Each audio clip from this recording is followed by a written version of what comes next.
ఈ అనంత సృష్టి అంతా భగవంతుడి లేలే. భగవంతుడు ఏర్పాటు చేసిన ఈ విశ్వంలోనే మనం జీవిస్తున్నాం, చనిపోతున్నాం.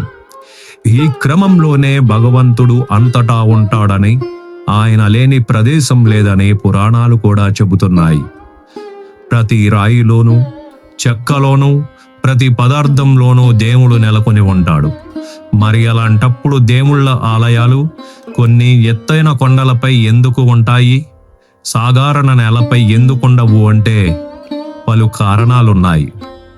పర్వతాలు, నదులు, వృక్షాలను పరోపకార పరాయణులు అంటారు మహాకవి వాల్మీకి. అందుకే చాలామంది ఋషులు తపస్సు చేసి తాము కొండలుగా పుట్టాలని, తమపై వెలవాలని ఆయా దేవుళ్లను కోరుకుంటారు.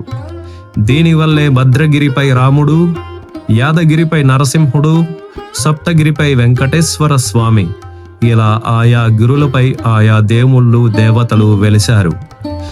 అలా అని చెప్పి పర్వతాలపై ఉండే దేవుళ్లలోనే మహిమ ఉంటుంది, మిగతా వారిలో ఉండదని కాదు.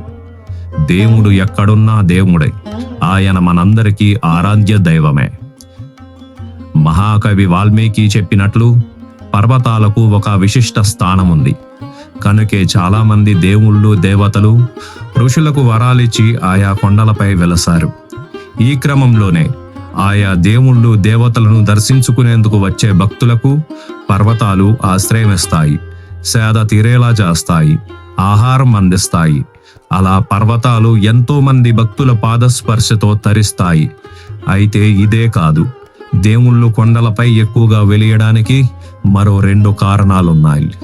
మనకు దైవం అంటే ఎంత ఇష్టమో, ఎంత భక్తో తెలుసుకునేందుకు ఎంత కష్టానికైనా వచ్చి దైవాన్ని దర్శించగలం అనే విషయాన్ని తెలుసుకునేందుకు ఆ దేవుడు మనకు పరీక్ష పెట్టినట్లుగా కొండపై వెలిశాడట.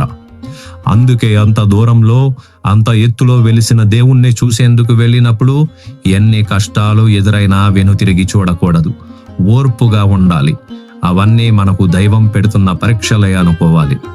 అయితే దేవుళ్ళు కొండలపై వెలియడానికి మరో కారణం, 4వ యుగంలో మొదటిదైన సత్యయుగం ప్రారంభమైనప్పుడు దేవుళ్ళు, దేవతలు కిందే ఉండేవారట. రాను రాను యుగాలు మారే కొద్దీ మానవుల్లో అవినీతి పెరగడం, అధర్మంగా ప్రవర్తించడం ఎక్కువై వారి మధ్య దేవుడు ఉండలేక దూరంలో కొండపై వెలిశాడట. అలా రాను రాను ఆ కొండలు పెరిగి పెరిగి కలియుగం వచ్చే వరకు ఇలా తయారైనయట. అందుకే దేవుళ్ళు, దేవతలు కొండపై మనకు అంత దూరంలో దర్శనమిస్తారు.